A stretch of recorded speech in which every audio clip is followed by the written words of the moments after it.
Well, hello, ladies and gentlemen. Angela Dryden here, certified life coach, showing ladies how to let go so they can simply live.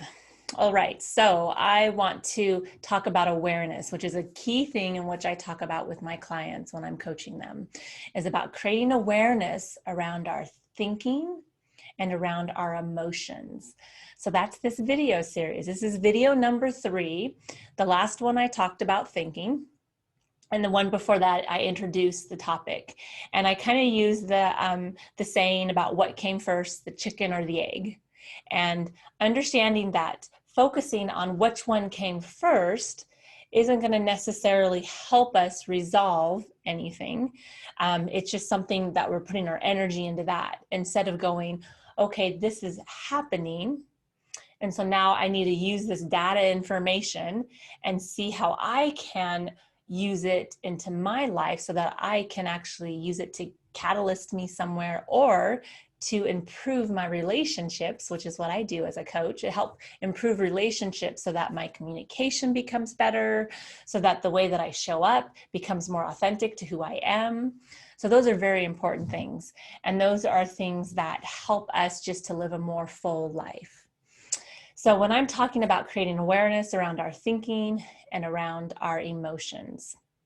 So today I wanted to dive a little bit more into the thinking. So a scenario that I used in my last video was talking about you're driving to work. And while you're driving to work, you have a song that comes on the radio. When that song comes on the radio, you start having a memory about a friend, a loved one that has passed away, and then you begin to cry. And I said, you know, the interesting thing is at that point, this is the information that we've gotten and the emotions that we're experiencing. And it can lead to us in our life or into that day.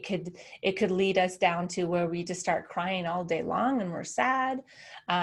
Or we could find a way that we can process it at that moment so that throughout the rest of the day, it doesn't trickle into our life, but yet we hold space for us at that moment and allow it to just be.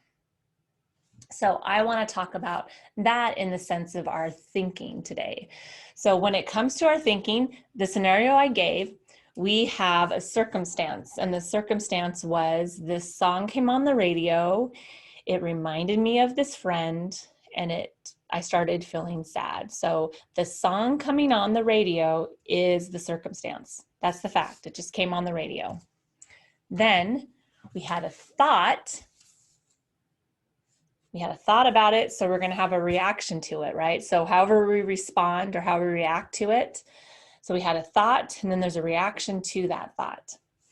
And this is where I want to introduce another concept about that memory. And I'm going to do, this is very basic in what I'm talking about, as far as that memory was a trigger and it's in the past. Like we listened to the song and it reminded us of our friend, and our friend is gone. That was past. It's not right here presently in the car, but we're driving to work, and this is kind of what's going on. And then we have this emotion and this feeling of sadness. So I want to break this down a little bit to you, but I first want to be clear about something. When I talk about triggers in the respect that I'm talking about here, I'm not talking about PTSD. That is not my field, and I am not in a position where I coach that. And I want to say that if that is something that you do struggle with, I would highly recommend reaching out to the medical professionals that are out there that obviously have a passion and a love to be able to help with this.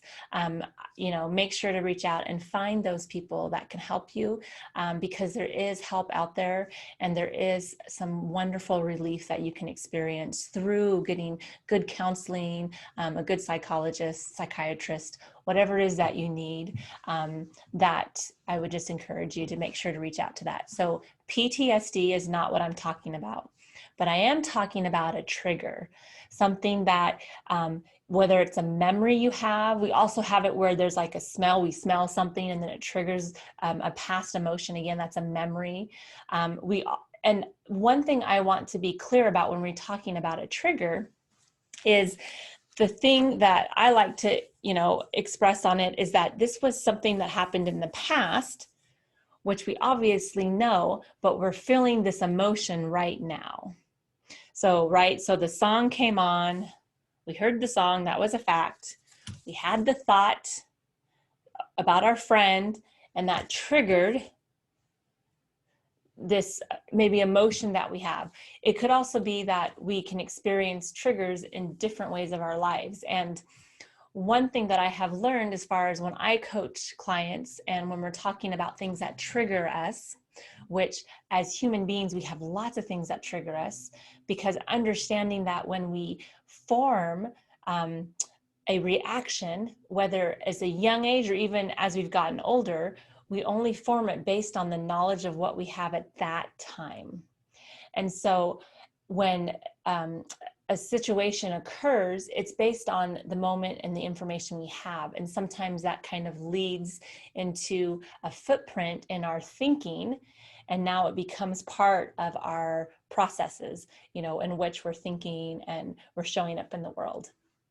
And so what I want to offer is that being aware of it is really a huge key.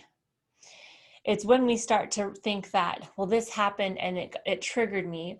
When we start to go, well, this happened, I had a thought, my thought triggered, it back into where it was, or I had a trigger from that emotion, that reaction, whatever it was, this circumstance, whatever it was, and I had a trigger, and then I had a thought about that trigger, and then I had the emotion.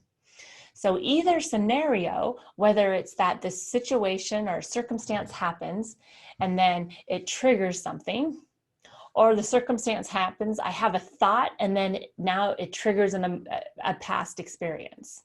Either way, like again, the chicken or the egg, it doesn't necessarily matter what comes first. It's about creating the awareness around that so that we can be present in the moment of what's happening right now.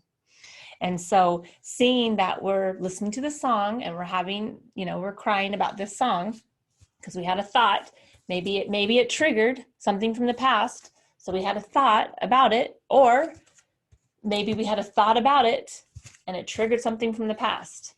Either way, this was our brain processing the information based on what we know right then at that time and based on what we knew then in the past. And so creating awareness around that. So when it comes to triggers and things, I think sometimes using that as something that there's a weakness or something's wrong with you. There's nothing wrong with you if you have a trigger. That means that was the way you handled it before in the past, and now it's coming up for you, however it is in the future right now or in the present. Because it's not necessarily coming up in the future, it might, but it's coming up for the present right now in this moment. So being clear on our time frames really helps us to create that awareness on our thinking process of what's going on and associating it with what's happening now. Like I'm driving the car to work right now, that's what's happening. Although I'm having this thought about a friend that had passed that I'm sad because I lost them. That's happening too, right? We can have multiple things happening at the same time. And understanding that and being present to that can really help you in creating a space for yourself that you can start to view it. And you can start to be an observer of what's going on and really start to take that first step of creating awareness in your life, whether it was a trigger, a thought, memory, whatever's going on when it comes to your thinking. Just being clear with that for yourself will get you headed in the right direction. All right, I hope this information was helpful to you and that you found some good information in this content. I will talk to you next time and take care. All right, bye-bye.